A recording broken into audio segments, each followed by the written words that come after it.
Magaba kanilma kanapuro kulkullu sadawa katoko amin ang kulkullu da esenisi kulkullu tataa erga Petrus isa jalqaba boqonnaa tokko lakkoofsa 16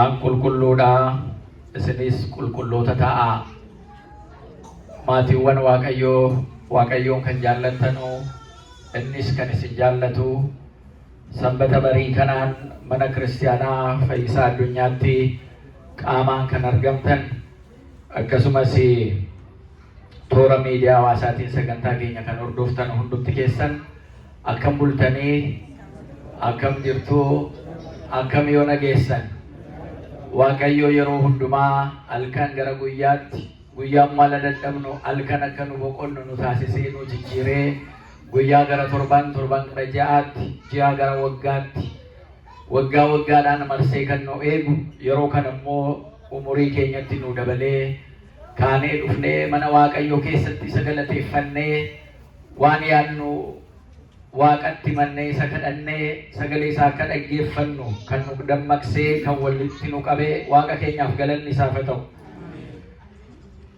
Egaa kan barsiisu Waaqayyoodha. Waaqayyo karaa adda addaatiin karaa barsiisu qaba. Amma anas dhaabbadhullee kan dubbatu Waaqayyoodha. Isinis immoo sagalee Waaqayyoo dhageessanii akka hojiirra oolchitan firee gaarii akka buustan sagalee Waaqayyoo asii darbu laphee keessan irratti boqotee lapheen keessan firee 30 60 dhibba akka baasutti kan taasisu hafuura qulqulluudha. Anaaf kan inni ittiin haasa'u isinis kan dhaggeeffattanii hojii irratti oolchitan Waaqayyo ogummaa isaa ayyaana isaa hunda keenya irra bulchu. Guyyaan har'aa akka mana amantaa Ortodoksii keenyaatti qulqulleettii jedhamti. Sanbanni har'aa qulqulleettii jedhamti. Guyyaa har'aa Ooma guddaa gooftaa keenya Yesuus Kiristoos sanbata lammaffaa qulqulleettii jedhameetu waan qulqullinaatu haasa'amaa jechuudha. Kanaaf diyaaqoniin keenya silaa misbaak isa jennu galateeffannaa faarsaa Daawit keessaas baasee ala galateeffatu qulqullummaa Waaqayyoo ittiin galateeffate. Qulqulluun Phexrosis ergaasaa boqonnaa isa tokko lakkoofsa 16 ergaasaa isa duraa irratti waan Waaqayyoon jedhe nutti dabarse. An qulqulluudha jedhe Waaqayyo. An qulqulluudha isinis immoo qulqulloota ta'aa jedha. Qulqullummaan adda ba'uudha. Waaqayyoodhaaf adda ba'uudha. Qulqullummaan kan Waaqayyoo amalamummaadhuma Waaqayyooti. Waaqayyo an qulqulluudha ala jedhu amaluma Waaqayyooti. Amalamummaadhuma isaatu qulqulluudha jechuudha. Qulqullummaan kun adda ba'uusa jedhu sana.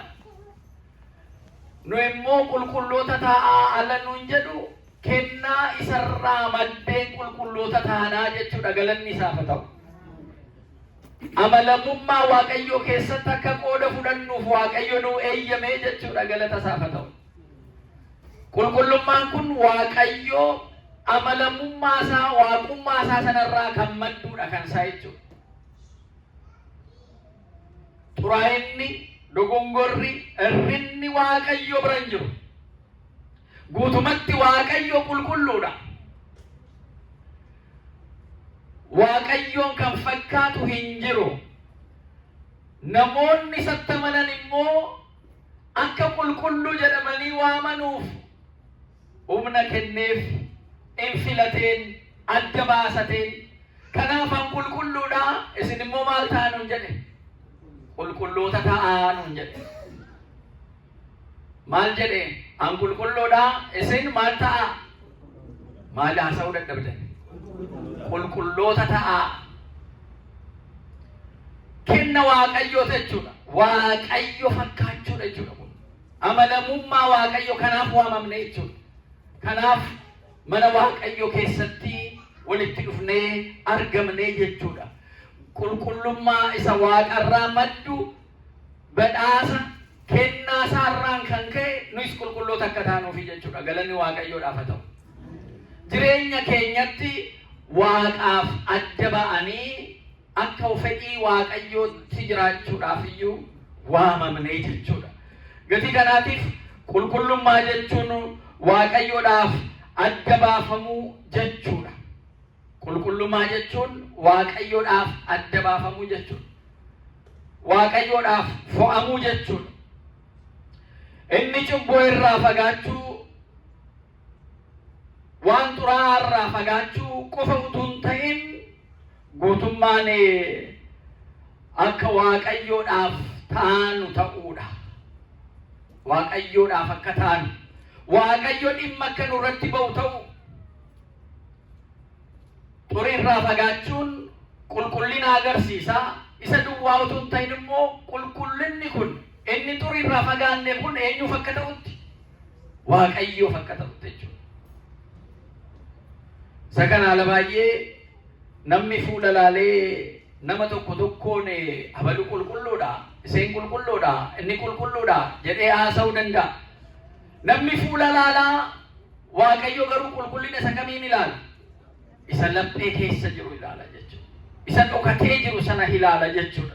Gatii kanaatiif Lewwota Museenisuma barreesse keessattis akkasuma anu waaqayyo qulqulluudha kanaaf isinis qulqulloota ta'aa jedheetu Matsaafa Musee keessatti Lewwota boqonnaa 19 lakkoofsa 2 irratti waaqayyollee ajajee jechuudha.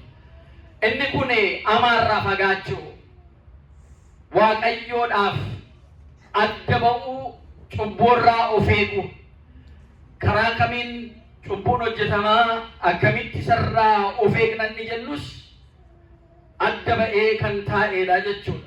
Isa kana salphaa har'aa barumsa kana keessatti ilaalla. Qulqulluu jennee mana waaqayyoo keessatti waaqayyo qulqulluudha. Meeshaaleen mana waaqayyoo qulqulloota. Namoonni mana waaqayyoo keessaa qulqulloota. Qurbaanni nuyi fudhannu qulqulluudha. Ergamoonni waaqayyoo qulqulloota. Wareegamtoonni waaqayyoo qulqulloota. Jarri ofii isaaniitiif waaqayyoof of kennanii qulqulloonni waaqayyoo, barattoonni isaa qulqulloota, filatamnoonni isaa qulqulloota. Galanni waaqayyoof haa ta'u jechuudha. Qulqullummaan kan waaqayyoo waaqummaa isaarraa kan madde, kan kennuufis kan irraa fudhatus hin jiru jechuudha. Qulqullummaan jara kaanii garuu waaqayyoon adda ba'uu isaaniitiif iyyuu qulqulluu ta'anii jechuudha. Waaqarraa kan hafe jarri qulqulluu jennuun kun waaqarraa kan jiraa kennameedha jechuudha. Waaqayyoof galanna ta'u.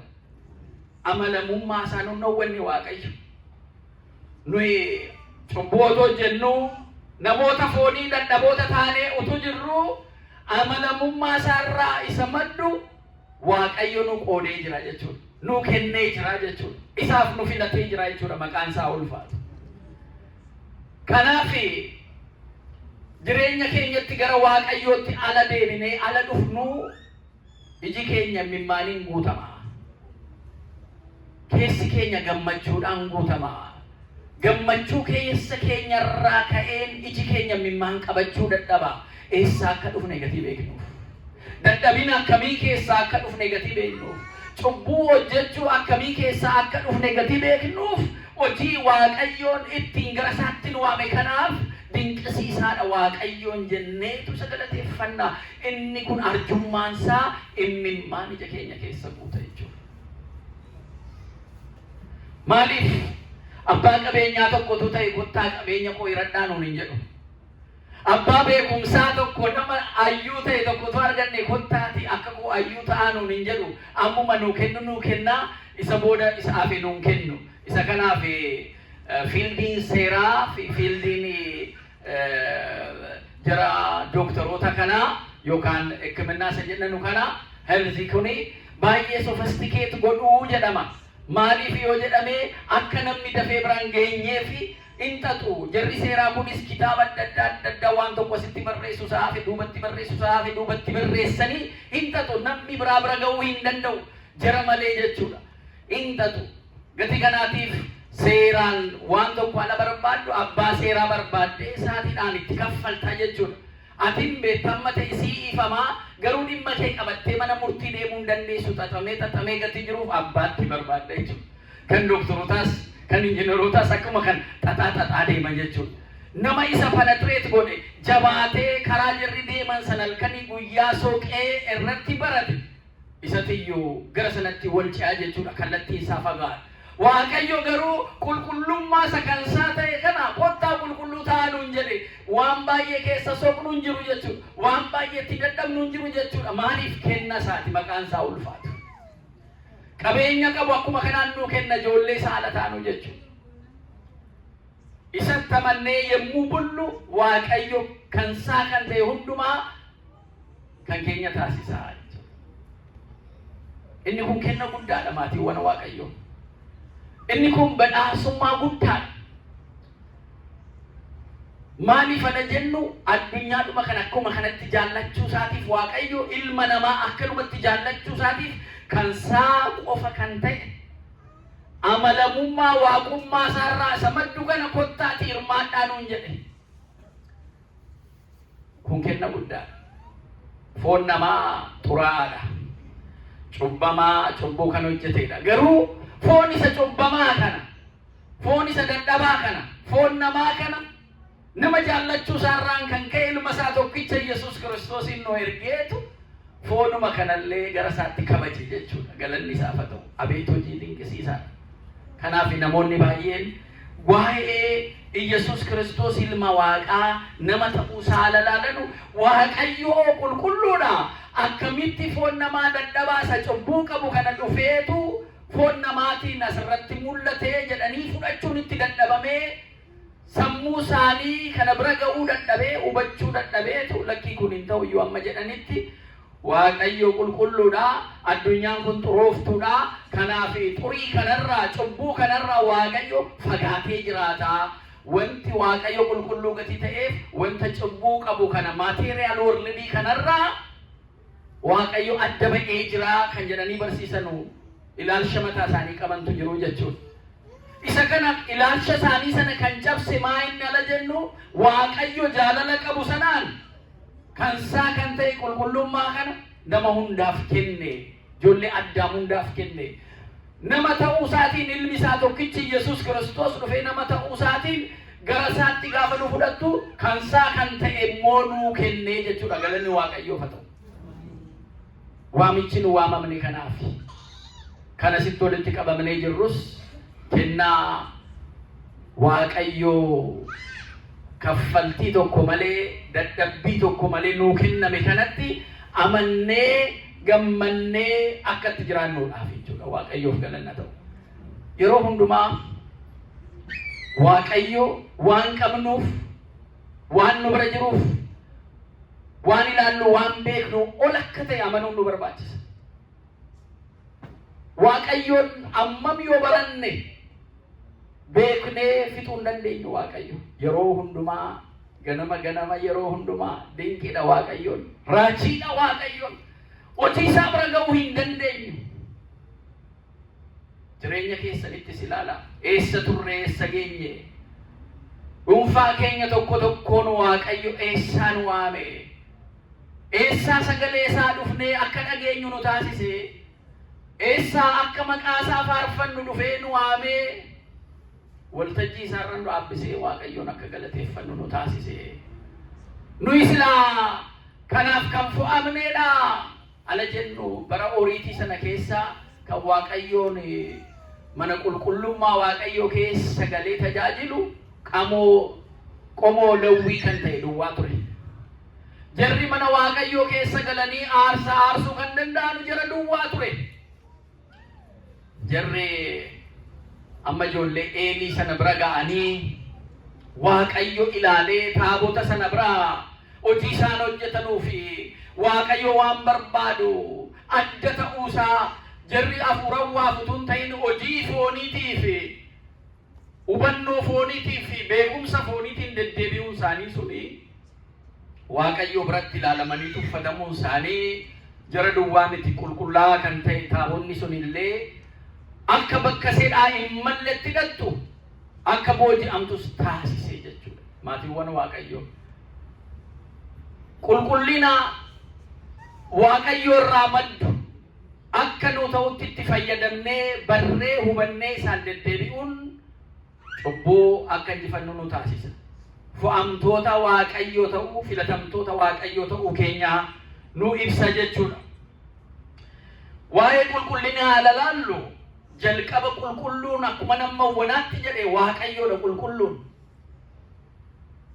Isa kana Isaayyaas boqonnaa 6:3 irratti ergamoonni waaqayyoo qulqullummaan kan waaqayyoodha jedhaa kenname. Qulqulluu Gabriel, qulqulluu Mikaa'el jennee ergamoota qulqulloota illee ala jennu eenyurraa jiraa kennama? Waaqarraa kennamaaf ergamootaaf illee jechuudha. Kan waaqayyoo garuu qulqullummaan isaa eessaa madda? Waaqummaa isaarraa madda jechuudha. Gati kanaatiif ergamoonni qulqulloonni Isaayyaas boqonnaa 6:3 irratti akka jedhe qulqulluu qulqulluu qulqulluu waaqayyoo jedhanii sagalateeffatu. Maqaan isaa ulfaatu. Kan hunda gabee jiru, hunda dursee kan ture, turiin tokko kan irra hin jirre, dadhabinni tokko kan irratti hin argamne, omnipotent, omnipresent, isa ofiin kan ture, kan jiru, kan jiraatu, hundumaa kan jiraachisu kan uume jechuudha. Humna kan qabu, humna walii kan qabu bara ammaa keessa jirru kana biyyi humna qabdi jedhamu biyya nuukularii hidhatteedha. Nuukulariin sun immoo bakka barbaadan diina isaanii irratti dhukaasanii diina isaanii balleessuu danda'uudhaaf addunyaan mootummaan addunyaa humna kana horachuudhaaf nuukularii kana horachuudhaaf walii gadi fiige. Inni kaallakki teknoolojii kana fayyadamtee dhukkubsataatti fayyisuu dandeessaa, enerjii oomishuu dandeessaa. Kanarraan kan hafe garuu meeshaa waraanaa gochuu hin dandeessu, sadarkaa sana ka'uu hin dandeessu wal jedhanii jarri gurguddaan achirra ga'anii meeshaa isaa hidhatan, jarri kaan immoo lakki jarri kun meeshaa kana yoo qabaatan walitti dhukaasanii wal balleessu, jarri kun qabachuu hin danda'u jedhanii ulaagala baasaniitu humna isaanii eegsifatu. Kan waaqayyoo garuu abbaa humnaa kan ta'e, hunda kan uumee hundumaa qabee kan jiraachisu. Jarri saayintistootaa beekumsa isaaniitii ol kan ta'e deemanii qorataniitu bakka darbuu hin dandeenye sana there is a supreme power jedhaniitu deebi'u. Humna nu hin dandeenye bira geenyetu jiraa jedhaniitu al tokko natural force jedhu maqaa isaa waamuu waaqayyo jechuu sodaatu jechuudha. Humna waaqayyoo ta'uusaa sanan sodaatu jechuudha. Beekumsa namaatii ol kan ta'e hunda kan beeku, beekumsa kan namaa ibsu waaqayyo qulqulluu ta'uusaa inni jalqabaa hubannoon keenya isa jechuudha. Inni kun guyyaa har'aa waaqayyo adda ba'ee qulqulluu ta'uusaa hundumti keenya hubannaa jechuudha. Isa kanarraa waaqayyo qulqulluudhaa ala jennu adda baasnee jirra. Ammas amalamummaa waaqummaa isaarraa madde akka ta'een jechuudha. Kanarraa inni biroon inni lammaffaa Qorontos boqonnaa 5:21 irratti cubburraa adda baanee waaqayyoof qulqulluu ta'uu keenya, waaqayyoof filatamaa ta'uu keenya, hojii waaqayyoo hojjechuudhaaf hafuura keenya amma qaama keenyatti qophaa'uun akka nurra jiraatu illee nutti ibsa jechuudha. Inni kan waaqayyoo duwwaa ture qulqullinni waaqummaa isaarraa maddu sun ijoollee isaatiif kennamee jira. Ijoolleen isaa kan irratti fayyadaman immoo mana qulqullummaa keessatti mannumti kunillee kan walitti qabamne mana qulqullummaa waaqayyoo jennee waamna jechuudha. Manni kiristaanaa mana qulqullummaa waaqayyooti jennee waamna. Qulqullummaatti daballa jechuudha. Meeshaa manoota kana keessa jiran qulqulloota la jedhu ijoolleen waaqayyoo kan itti tajaajilaman sanaa jechuudha. Maqaa waaqayyootiin kan qulqullaa'e. Isa kana Qorontos isa lammaffaa boqonnaa 5 lakkoofsa 21 irratti illee nu ibsa jechuudha. Egaa maatiiwwan Waaqayyoo qulqullummaan kun karaa kamiin ibsamaa jennees immoo ilaala. Tokko lama jennee ilaaluu dandeenya. Keessi isaa gadi fagoodha. Garuu mana keessan galtanii akka dubbiftanuu dubbisa adda addaa bakka isin dubbistanu. Fakkeenyaaf Roomee boqonnaa 12 lakkoofsa 1 irratti qaama keessan aarsaa jiraataa qulqulluu fi Waaqayyoof tolaa Waaqayyoof tolaa godhaati dhiyeessaa. Aarsaa jiraataa qulqulluu godhaati qaama keessan kana dhiyeessaa nuun jedha Phaawulos. Aarsaan dur dhiyaatu bara kakuu moofaa keessatti namni cubbuu ala hojjetu sanaaf qulqullina argachuudhaaf tumaamessa oolaa fidee dhufa. Gugee kana faa qabateetu fidee dhufa. Kanaaf amma gooftaan keenya Iyesuus Kiristoos mana qulqullummaa mukuraaf jarri walitti qabaman sana keessatti argamee gugee isaanii hiikee gadhiisee oolaa isaaniif jibicha isaanii mana Waaqayyoo keessaa hiikee gadhiisee manni abbaa gootii manatti kadhannuudha malee manatti nagadamu mana daldaalaa hin taasisinaa gaafa jedhu amma yeroo sanaatti aarsaa dhiiga horiitiin namni qulqullaa'aa ture jechuudha. Seerat ture jechuudha. Garuu amma kakuu haaraatti akka durii aarsaa tumaamessa qaluudhaan, jibicha qaluudhaan, gugee fidanii qaluudhaan aarsaan cubbuudhaa fi qulqullina argachuuf dhiyaatu qaraaniyoo irratti gooftaan keenya Iyesuus Kiristoos eega nuuf jedhee wareegamee dhiiga isaa dhangalaasee booda aarsaan qabanii dhiyeessanii ittiin qulqullaa'an sun dhaabbate. Galanni Waaqayyoof haa ta'u. Ilmi isaa tokkicha akka tumaamessa oolaa qaraaniyoo faasikaa keenyaaf qaraaniyoo irratti aarsaa ta'ee ala dhiyaatu. Kanaan booda cubbuu keessanii isinirraa fageessee kan natti amantan hundumtuu qulqulluu taatanii jirtanii nuun jedhe. Isin immoo amma akka duraanii tumaamessa oolaa sana fidinaa jechuu isaati. Gugee sana fiddanii dhufinaa jechuu isaati. Amma kanaan booda qaama keessan aarsaa isa jiraataa godhaatinaa dhiyeessaa nuun jedhe. Gaafa gara mana Waaqayyootti dhufnu aarsaa isa jiraataa taanee dhufuu keenya, qulqulloota taanee dhufuu keenya hubachuu qabna jechuudha.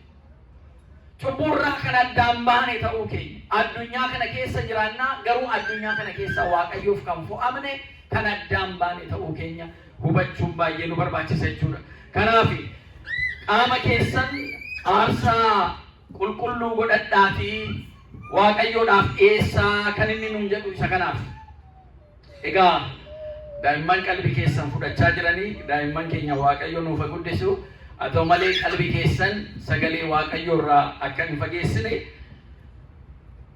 Waaqayyo karaa jiraatiinis nu barsiisa. Callisneedhuma waa'ee daa'immaniis yoo ilaalle Waaqayyo ijoollee kanarratti taa'ees nu barsiisa. Waan jarri hojjetan sammuun isaanii cubbuun qabu, sammuun isaanii badii hin yaadu, keessi isaanii waan argan waan itti dhaga'amee dabarsu gatii ta'eedhaaf ijoolleen qalbii keenya illee yoo fudhatan ijoollee keenya Waaqayyo nuuf haa guddisu. Amma danda'ametti qalbii keessan gara sagalee Waaqayyootti haa taasisnu. Kanaaf dubartoota maaliif hin filannee akka jarri barsiisanuu jedhameetu teoloojii keessatti bakka adda addaatti gaaffiin hin gaafatama. Dubartoonni maaliif 12 jara filataman keessan jiran hooti maaliif galchuu didee jennaan dubartoonni garaa laafuu ijoollee isaanii godhatanii utuu dhaabbatanii barsiisanuu ijoollee yoo boosse wangeela dhiisaniitu ijoollee harma hoosisutti fiiguu kanaafuu dhiisanii jedhama. Bara ammaa immoo garuu argaa jirra kan deemanii barsiisanii garuu akka amantaa ortodoksiitti wangeela dhaabbatanii fuuldura namaatti barsiisanuu garuu faarfannaa jalqabanii jiranii. Isa kana immoo hin beeku gara fuulduraan beeku isa mawwanaa jiruun isinitti hime. Gara fuulduraatti in ta'u wanti jennu addunyaa kana keessa amma wanti baay'een ta'aa jira gati ta'eef isa kana akkamitti deemsisnaa hin beeku. saganan beeku amma wanaatti garuu kan jiru abbootiin keenya waa'ee daa'immanii kan haadholee wajjin walitti qabu kan fidan isa kana egaa ammam keessattiyyuu waaqayyoodhaaf dhiirri garaa jabaata maatis dhiisee ijoollees dhiisee maalis dhiiseetu deema ala fuudhuse haadhaaf abbaasaa dhiisaa eenyu wajjin tokko ta'a jedha abbaa manaa haadha manaa wajjin tokko ta'a jedha haati manaa immoo eega abbaa manaa fuutee booddee maatii seetii wajjin tokko taati illee mala sana waa'ee haadhasee waa'ee abbaasee waa'ee obboleettasee waa'ee obboleettisee yaaduu kan danda'e kan jalqabdu iyyuu caalaatti eega fuutee boodaadha jechuudha ala baay'ee sammuun keenya ilaalchi keenya illee kanaaf manaa fi utubaan guddaan yookaan immoo ganfoon inni guddaan inni irra keessa jiru abbaa manaatii jedheetu egaa Kiristoos immoo mana Waaqayyoo akka jaallate abbaan manaa immoo haadha manaa keessan jaalladhaa kan inni immoo jedhe addaan hin bayinaa yoo dadhabanis ta'e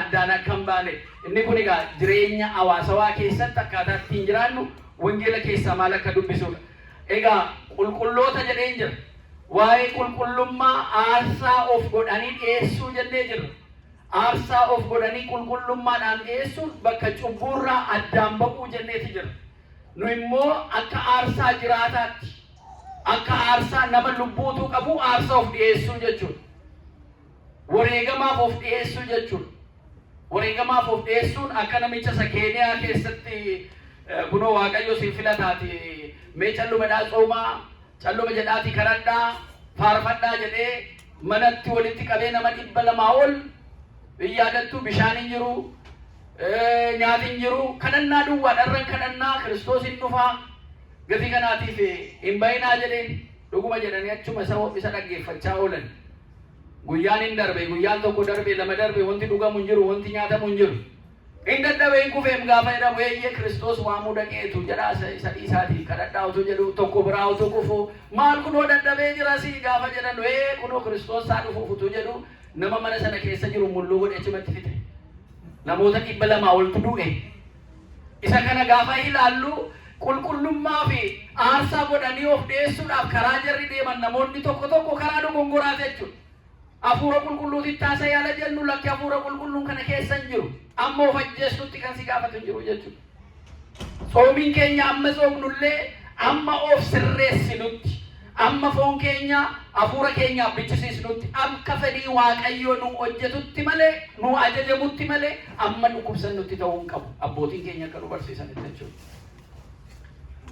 foon keenya lubbuu keenyaaf akka bitamtutti yeroo soomii kana namoonni baay'een kan dhukkubsatan kan garaachi isaanii itti ka'ee dhukkubsatu hojii waan biraa adda addaa hojjechuu dadhaban kan mana keessatti rakkina adda addaa qaban jarra akka kanaa abbaa gaabbii isaanii wajjin mari'achuu qabu jechuudha soomii jechuun amma dhukkubsannutti amma balaa ofirratti buusnutti utuu hin ta'in amma afuurri keenya foon keenya to'achuu foon keenya lubbuu keenyaaf amma bitamuu danda'utti gatii ta'edhaaf jechuudha gatii kanaatiif aarsaa qulqulluu isa jiraataa taanee kan of dhiyeessinu of eeggachuu isa kana keessatti akkamitti ala fo'amnu maalirraa addaan baana isa jedhullee as keessatti qabnee tokkoon sirriidhumatti ilaalaatu deemnaa egaa Waaqayyoof namoonni fo'aman kennaa Waaqayyoo kan qaban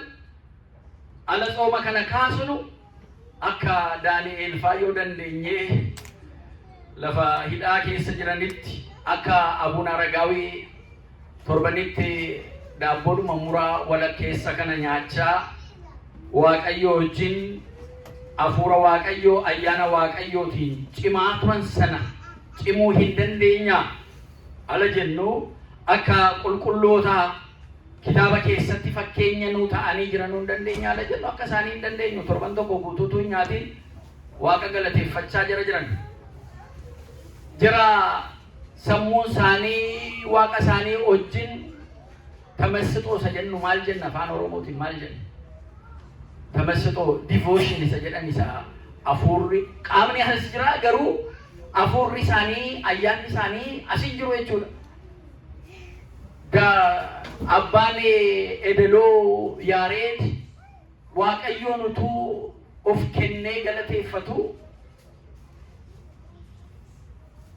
Maqoomiyaa yookaan hirkannoo isa qabu kanaan nugusni miilla isaa ala waraanuuf nageenyee turre miilli isaa dhiigeetu lafa guutaa inni waaqayyoon galateeffata of hin beeku jechuudha.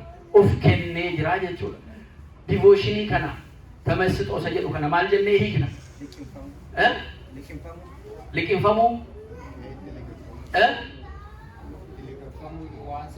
Liqinfamuu waan sanatti liqinfamuu okay kunas hin qeeqnagaa jechas qeeqneetu guddifannaa liqinfamuu ala jennu waan tokko keessatti galuudha hafuuraan waan sana keessatti galuu ta'uu danda'a garuu ammallee devotion isa baay'ee hafuura waan fudhatan abaabileen keenya kaakileen keenya qabu kan mana ta'anii karaarra nama darbu eenyu akka itti dhufu hin beeku abaluun dhufaa jira abaluun deemaa jira jedhanii namatti himu bokkaan yeroo akkanaan dhufaa jedhanii namatti himu mana kee keessa yeroo akkanaa beeluun hin ta'a biyya kana keessatti waraanni yeroo akkanaa siin ka'a jedhanii isa kana ayyaana isaaniitiin ayyaana waaqayyootiin ayyaana uumaa sana waaqayyo isa jennu sanaa walitti dhufanii waaqayyo ibsee fi akka Eeliyaas fa'aa jechuudha kan itti mul'isu qulqulloonni akka kanaa of kennuu ala jedhamu waaqa wajjiniin akkana jiraachuu ijoollee isaanii maatii isaanii dhiisanii kan waaqaaf bulan waan hunda dhiisanii kan gammoojjiitti baddaatti galan gadaamii isa jennu kanatti galanii waaqa galateeffachaa jiraatan fakkeenya kan nu kennan baay'ee jiru. Ala yeroo xoomii kana xoomii qulqulluu kana xoom lakkii bishaanii fi akaayii dhumaaniin iyyuu ani see nyaachaan tura coomaa fi daadhii mana nugusaatii kennamu sana hin barbaadu mee torbanuma tokko nu tursaa jennaan akkamitti nugusatu jara kana qabaati nu nyaachisaa nu obaasaa nu jedhe akkamitti akaayii isinitti kennina isin angoottoo filatamuudhaaf jirtu kana maafuudhaan dhanna keessan cululuqfattanii qaamni keessas jajjabaateetu nugusaaf dhiyaachuu qabdu malee kana isinitti kennee beeloftanii booda xollogdanii nugusa biratti yoon isin dhiyeesse innumtuu maal jedha mootiin kun maal jedhaa jedhaniitu sodaatanii jarri nyaachisa nu gaafedhan lakki torbanuma tokko nu kennii fi waan nu nyaachiste nu nyaachise akaayiidhaaf bishaan nu kenni jara kaanii fi waan barbaadde coomas waan barbaadde waan dhugamu sanas kenniifiti yoo kannee jiraanne yoo dadhabnee jiraanne torban booda nyaannaa isatti nu kennite jedhanii eegoo kana waaqayyo wajjin bishaan jarri dhuganii akaayii jarri nyaatan qaamni isaanii isa cooma nyaateef booka sana dhugaa ture irra caalaa simboo qabaateedha waaqayyo galanna gahu.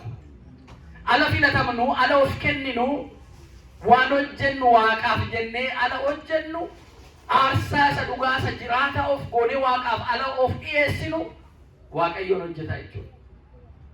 Garuu shakkiin akka laphee keessan gadde tarii waaqayyoon hojjetaa laata tarii immoo dhiisee jiraa laata tarii immoo akka baraatti namuu nama dhaga'uu didee waaqnis nama dhaga'uu dideera anaanis na dhaga'uu dhiisuu danda'a jennee shakkii of keessa gashinaan inni kun qaawwaa amantaati jechuudha. Inni kun waan hojjennu hunda sana nu jalaa balleessa jechuudha. Akka sana akkan goone amannaa nama dhumaatti waaqayyootti amanu yoo turellee waaqayyo kan isa dursu kan isa dursee dhufu tokkollee hin jiru jennee waaqayyootti amanuun baay'ee barbaachisaadha. Aarsaa goonee of dhiyeessuudhaafi jechuudha. Egaa qulqullina malee waaqayyoon gammachiisuu hin dandeenyu. Inni kunis Hebruu boqonnaa 12 lakkoofsa 14 irratti qulqullummaa malee waaqayyoon gammachiisuu mootummaa waaqayyoos arguu hin dandeenyu. Kanaaf adda of baasna. Maalirraa akkamitti adda of baasna si jedhu irratti deebinee ilaalla. Egaa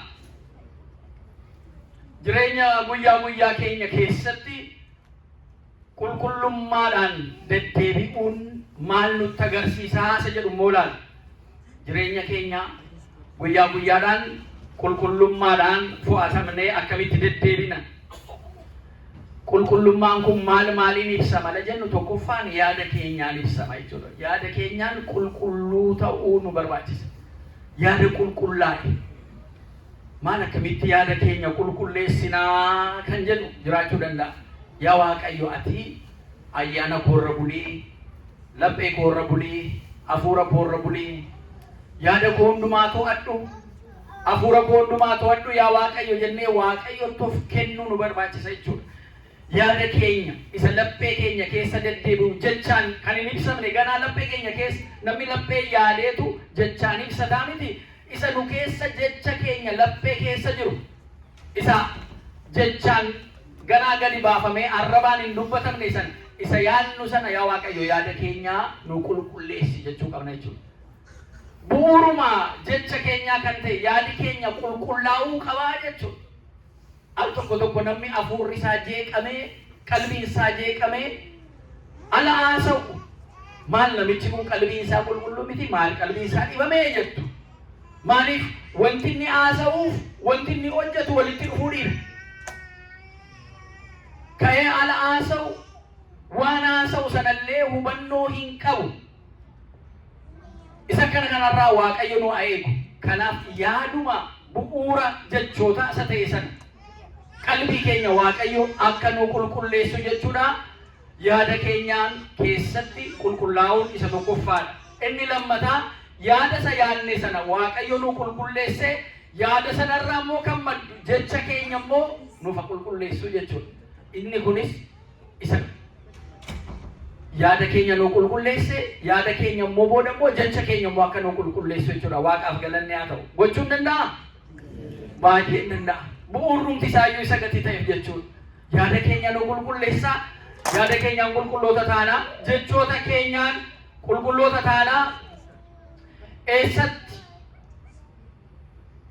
tokkoffaa ofuma keenyaaf amma isa jennu kana yaadi keenyas jechi keenya sala qulqullaa'u namni utuu namatti himin dura ofitti hima jalqaba keessa isaatti hima. Al tokko namoonni yaada gaarii akka namni yaaduuf jedhanu ala baay'ee namni qalbii isaatti waan baay'ee yaaduu danda'a. Waan hamaas waan gaariis waan adda addaa waan sodaachisus waan nama jabeessus qalbii isaa keessatti dhufee yaaduu danda'a. Maal jedhu wantati jechaan baastu suni akka dhufee sin qabanne humna kee qabee yoo waan gaarii ta'e si jabeessa yoo waan gaarii hin taane immoo si laaffisa gatii ta'eedhaaf ilaali. Waan namaa yaadda taanaan jechaan hin ibsin jedhu. Jechaan waan namaa of keessatti yaaddu sana jechaan hin ibsin. Yoo jechaan ibsite wanti hamaa sun qaamni kee gurri kee akkuma dhageen wanta sana eeganni naan jedhee kunoo anis nan raawwadhaaf sirriidha namicha naan jedhe kanaan iyyuu sirrii ta'uusaa agarsiisa jedheetu si hidha. Yoo ganama yagguu kaatu maal guyyaan har'aa duumessaa ani mataana dhukkubuuf jira guyyaan har'aa guyyaa gaarii miti qalbiin koos jettee ofitti himte akkuma sana dafee qaamni kee hundumtuu eeyyee duumessa jetteetta na dhukkubuu danda'a jetteetta maasof daree qoodatti sobduu taatu isumatti jettee sanan sii fidee sii guuta jedheetu si dhukkubsa jechuudha. Ofitti waan ta'a jechuudha. Kana hin godhi yaadi kee kun qaama kee hidhuu danda'a. Kanaaf namoonni jarri hawaasawaa kanarratti hojjetan qalbiin keenya akkam jabaachuu akka qabu gaafa jedhan wanta hamaallee yoo yaaddee jiraattee verbalaa isin godhin baastee hin dubbatinni irra dhiisiti darbi. Yoo amantaa qabaatte amantaa kee sanatti jilbeeffadhu waaqa kee kadhadhu akka irrina kee sana sii guutu qalbii kee sana akka sii qulqulleessu jedhu. Jarri kana hin qabaanne immoo waanuma itti dhaga'ame waanuma keessa jiru baasanii ala dubbatanu ofii isaaniitis of miidhu nama kan biraas immoo hin miidhu jechuudha. Kanaaf bu'uurri qulqullummaa kun yaadaan qulqullaa ta'uun jechaan qulqullaa'aa ta'uun inni jalqabaa eessatti ala jennu ofii keenyaaf jechuudha. Qaamuma keenyaaf jechuudha. Inni kan biraa maatii keenya keessatti. Maatii keenya maatii waliin jiraannu keessatti. Haadha manaa, abbaa manaa, abbaan manaa fi haati manaa ijoollee isaanii keessatti. Manuma jiraannu keessatti. Inni kan biraa hiriyoota keenya keessatti. Bakka barumsaa, bakka hojii irratti. Inni kun yaadi keenya. Al tokko bakkuma hojii nama hin beekne namni kun namatti tolaa jettu. Dubartiin kun namatti tolti, namni kun namatti tolaa jettu. Ala haasa'anus of eeggatanii waan hojjetanis of eeggataniiti deemu. Maaliif addunyaa kanarra qulqulluu ala jennu hafuura lama jira. Hafuura qulqulluudhaaf hafuura qulqulluun taanee jira. Hafuura qulqulluun kun kan Waaqayyooti. Kan uumaati. afurri boora'aan inni sun afurri xuraa'aan afurri cubbuu qabu sanarraa adda nu baasee jira Waaqayyo. Garuu hundumti keenya qilleensa baasnaa, hundumti keenya waliin deddeebinaa, hundumtuu gaarii fakkaata. Isa kam addaan baasanii isa amaa afura amaa qabu yoo afura qulqulluu keessa jiraanne malee addaan baasuu hin dandeenyu jechuudha. Gati kanaatiif maatii keessattis, hiriyoota keessattis, bakka hojiittis afurri qulqulluun inni nu keessa jiru sun yaada keenya qulqulleessee, jecha keenya qulqulleesse, jecha keenya sana immoo hojiidhaan immoo akka qulqulleessinee agarsiisnu jechuudha. Bakka qulqulluu oolu, qaama keenya bakka cubburraa of qusachuu, namaaf jennee miti, galata namaarraa argachuu miti. Ofuma keetii inni jalqabaa bu'aan inni guddaan nagaa keessa keetii argattee jiraachuudhaaf. Ala baatu gammachuudhaan baatee, ala galtusee, ala raftu gammachuudhaan rafiitii boqonnaa gaarii qabattee rafuudhaaf akka dandeessu.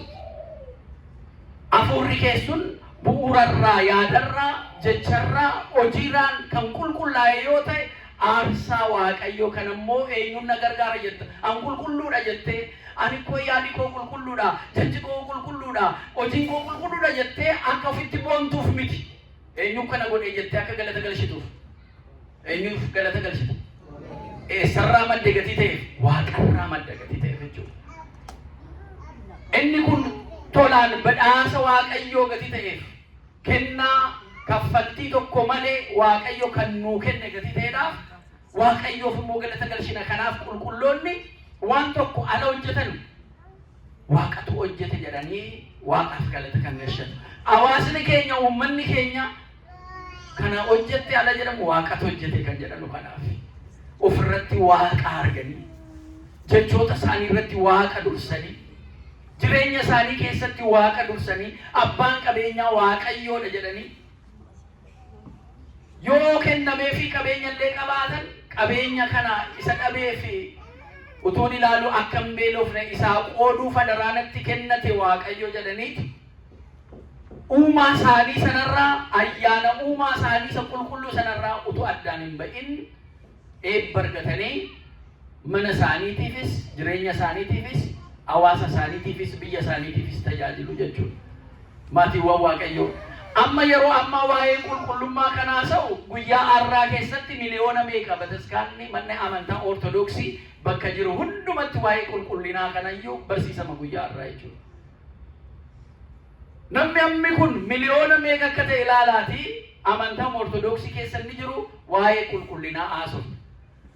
Magaala tokko nagaan jiraachisuudhaaf, eebbaan jiraachisuudhaaf Waaqayyo qulqulloota 5 barbaada magaala keessaa jechuudha. Ammas keessa baay'ee jirra, qulqulloota meeqa jirra fayyisaa addunyaadhaaf, qulqulloota meeqa jirra Waashingtaniidhaaf, Meerilaand, Virjiiniyaadhaaf. Namuma 5 argannaa Waaqayyo magaala eebbisa, in eegaa, in tiksa, balaarraa eegaa jechuudha. Garuu jecha keenyatu ala baay'ee waa'ee qulqullummaa isaa malee hojiin keenya qulqulluu miti. Jecha keenya waa'ee qulqullinaa haasofna malee yaadi keenya qulqullaa'aa miti. Hanqina qabnaa jechuudha. Isa kana immoo jireenya hafuurawwaa jechuun qabsoodha. Qabsoo hafuurawwaati. Al tokko tokko namoonni tokko tokko qormaanni ala mana Waaqayyoo keessatti tajaajila nutti dhufu maaliif qormaanni natti dhufe?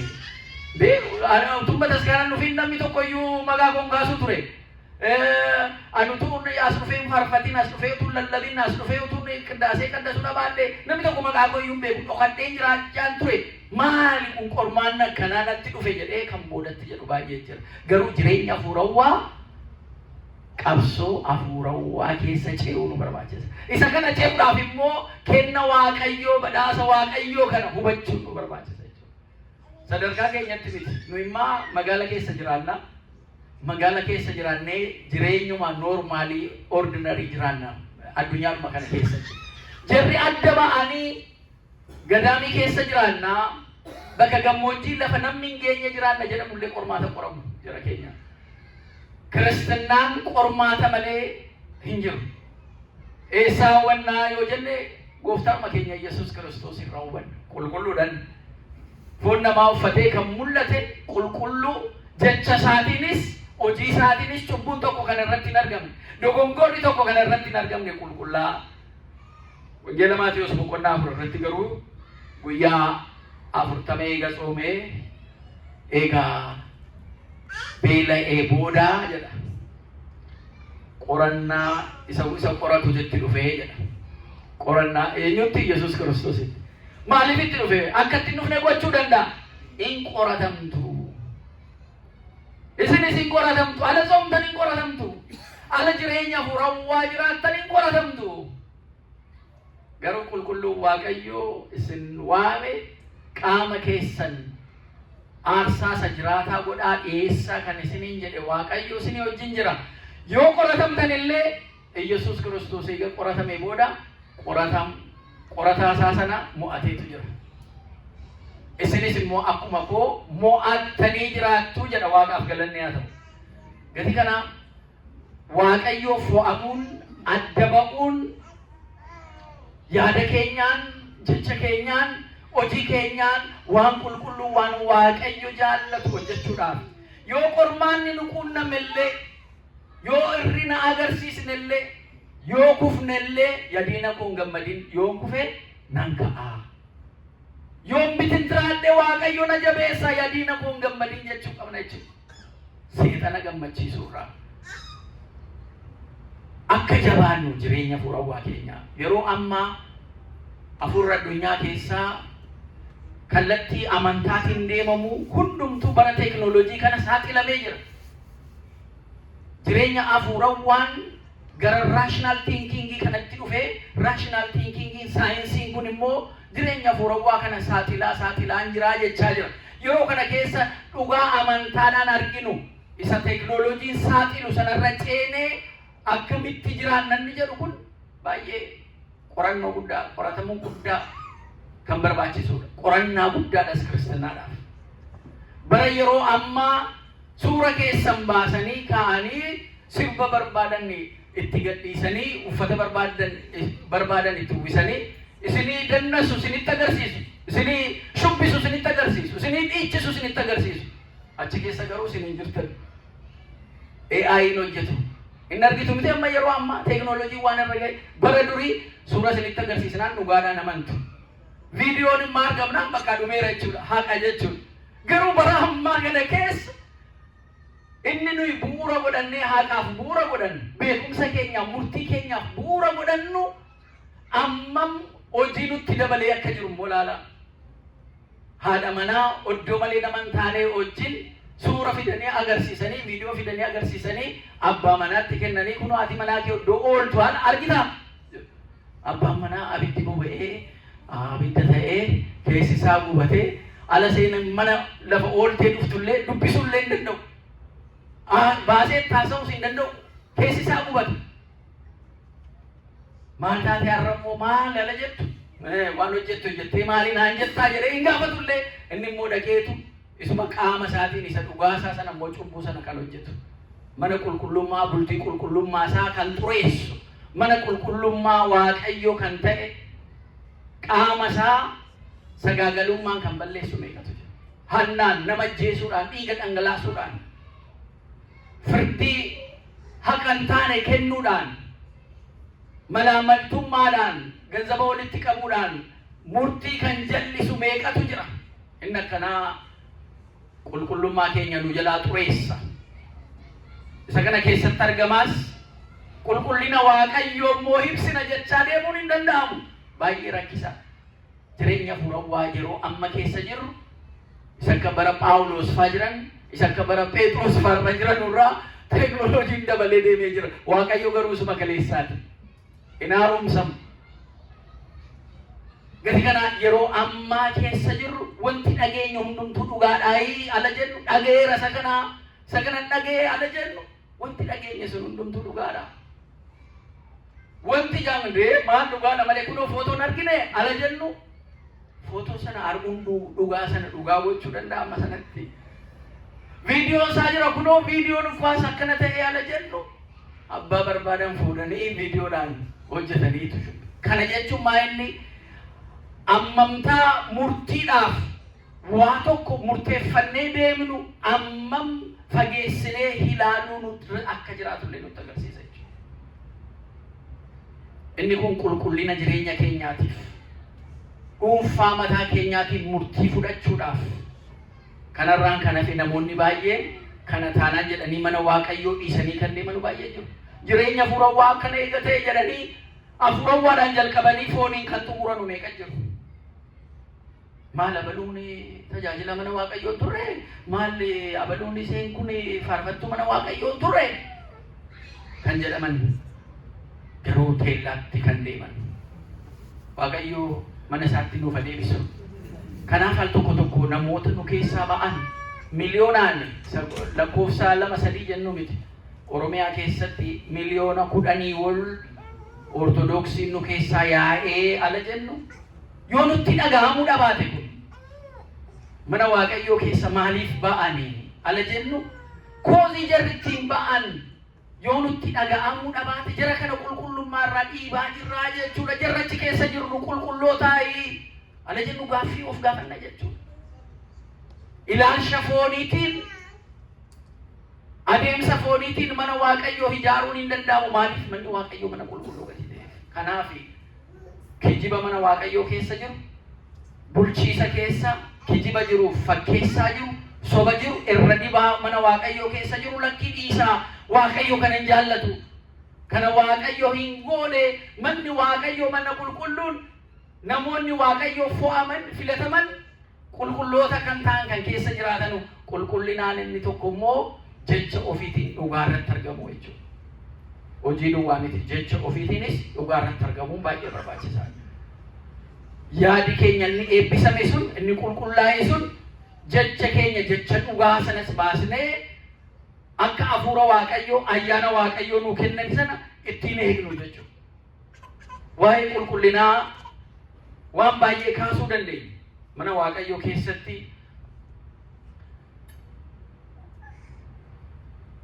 qulqulloota jennee kan waamnu ammuma meeshaalee itti fayyadamnutti jennee jirra. Ammuma namoota dhufanitti ana baay'ee uffannaa gaarii ala uffannee fuula keenya cululuqfannee deemnu keessi keenya qulqulluu fakkaata. Garuu Waaqayyo nu laala. Kanaaf qulqullina Waaqayyootti ala dhufnu utuu namni nun argin eenyuun nu arga? Eenyuun nu arga? Waaqayyotu nu arga. Kophaa yoo jiraannellee eenyuun nu arga? Maali sagalee isaa waamamee maqaa isaa eenyuun nu arga jettan? Waaqayyo nu arga. Nu arga. Kophaa yoo taane Waaqayyo nu arga. Nama keessattis yoo taane Waaqayyo nu arga. Inni nu yaannuu fi inni nu yaasuuf nu garagarillee yoo ta'e Waaqayyo nu arga jechuudha. Kanaaf yaada keenyaaf jecha keenyaaf hojii keenya, jireenya keenyaaf jireenya maatii keenyaa, hawaasa keenyaa yoo ofirratti yoo jijjiirama finne addunyaa jijjiiruu dandeenya. Ofirratti garuu yoo jijjiirama fiduu dadhabne isa kaanitti quba qabuu nutti agarsiisa seetan. Maal ati kana jettaati koondoo amma kana soomtee taamsoome amma kana soomte habaluun yoom soome iyyuu sooma habaluun ati amma kana mana Waaqayyoo dhufte yoome habaluun mana Waaqayyoo dhufee beeku siin jedhe sitti hima akkanaa jetteetu sana dhageessu madaallii kee hojjetatta jechuudha. Annan dhufaa inni dhufu annan soomaa inni soomu akkana jetteetu ookee an kan fooyya'eedha jetteetu isa booda murtii jalqabdaa jechuudha.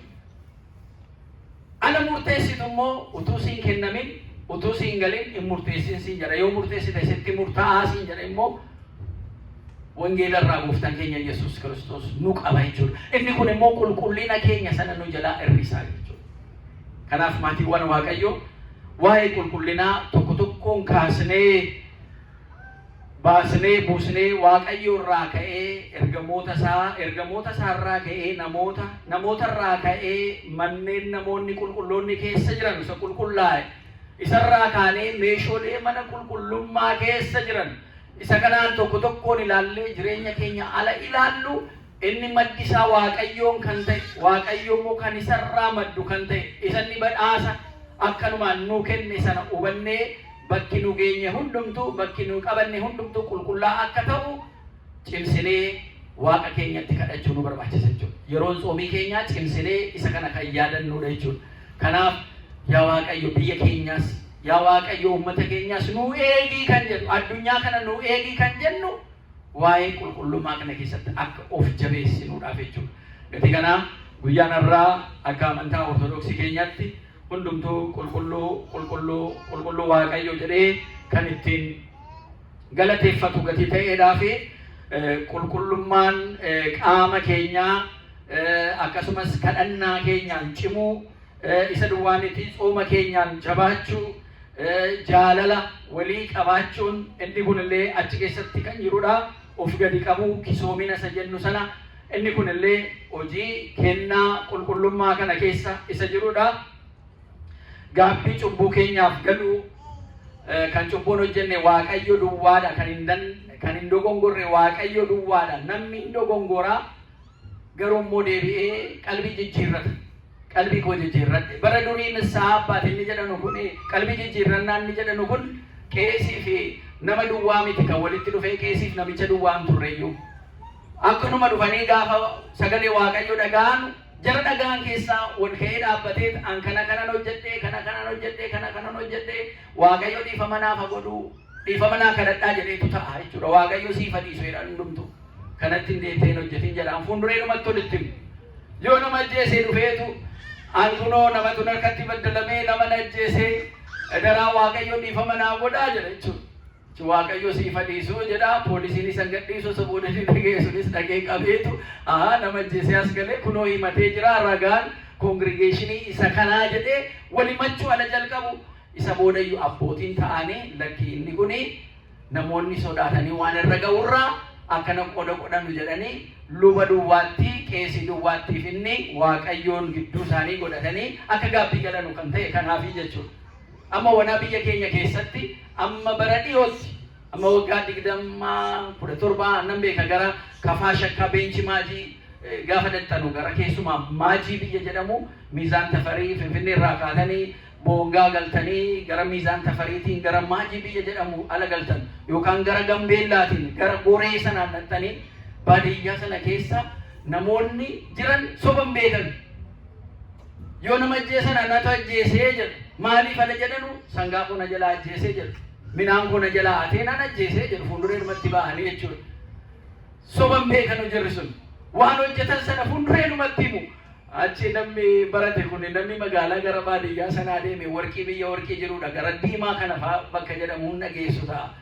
Achi nama najjeesettee mattaa'e achi hore akka na najjeese maaliifi sangaa qo'atee mana koo na jalaa gubee akkana godhe akkanan jedhamu mana murtii jira amma kanaafuu mana murtiitti dhiyaatte kanaafuu kan abukaatoon si dhaabbata hin ajjeesne jedhi maal kun cubbuu miti jedhe seeruma isaati hin ajjeesne jedhi inni hin ajjeesne si jedhee waanuma baastee baasta kunuu jiraayii jedhe jechuudha. Soba barsiisna jechuudha. Modernization ala jennu riiznawutii gaafa akka inni godhu jennu namni waan hojjete sanallee dhugaa akka hin baane silaa seerri namni isa dhugaa ba'e sanaan akka itti dhaga'amee balleessaa nama tokko irratti geessiseef dhukkuba namicha sana dhukkubsee akka innis immoo itti dhaga'amee dhukkuba sana akka itti deebineedhaaf ture seerri bu'uurri seeraayyuu jechuudha. Adabbii dhumti jechuudha. Waan ati miidhaa namarra geessiste miidhaan sun sirras ga'ee akka qaama keetiin dhageessee kanaan booda badii sanatti akka hin deebine garuu amma maayilli ajjeesteen ajjeesiin jedhii siin jedhaa biyyuma kanatti iyyuu badii tokko yoo hojjettanii you have a right to be silent miti mirga qabda yoo poolisiin tokko dhufee si gaafate kana gootee tara keep silent maaliif looyerii konaas ofsiisa jetta jechuudha. Achi booda looyeriitti qeesitti fi doktaritti dhukkubni waan dhoksaan ittiin waan ittiin himamne hin jiru jedhama baastee ittiin ta'a. Ala baastee ittiin tugaa qamarii sii baasa jechuudha madaallii sii baasa jechuudha kan hojjette akkana gootee jirta kan namni si argee jira namni dhaga'ee jira kaameraan naannoo sana ture hin turre so akkana okay kana taanaan akkana jettamma kanaan booda gaafa dhattee amma mana murtii dhattu isa akkanan goone jetta siifite jechuudha. Fakkeessee siifite achi booda murtiin jira ala jettu hin jiraatta. Keessi kee garuu murtii isaa mana murtii irraa bilisa yoo taate sammuun kee garuu bilisa hin ta'u. badii balleessite sanaa jechuudha. Kanaaf qalbii jijjiirrannaa kan nama barbaachisu. Inni kun silaa fuuldureetti ta'aa ture qulqullummaa mana Waaqayyoo eeguudhaaf garuu wal saaxiluun dhufe wal amanuun dadhabame. Kanaaf dhoksaa keessanitti lubaa fi Waaqayyootti maddaa jedhame. Amma dhaloonni ammaa kun lubayyuu maaltu na barbaachisa dhageen numtu yoo dhagee nama miti na jalaa guyyaa tokko na jalaa baasuu danda'a. Kanaafuu waaqumatti ni madda jedheetu dhufee qeesinis hin jiru fi maddeera jedheetu mataa garuu sammuu isaa mallee namni cubbuu sanarraa si hiikuu jedhu hin jiru gadi ta'e ammallee isuma keessa rakkanna jechuudha rakkina jira garuu hafuura ofii ayyaana ofii akka qulqulleeffannu immoo Waaqayyo nu ajaja. Inni kun egaa jireenya hawaasawaa keessatti abseen dadaa'uun ba'aa bu'uu guyyaa guyyaadhaan waan hojjennu kana garuu isa kanaaf hundumaa qulqulleeffachaa yoo deemne Waaqayyo karaa qaba. Inni qulqulluu waan ta'eef isinis qulqulloota ta'a. Waaqayyo kan nu barsiise galanni isaaf haa ta'u.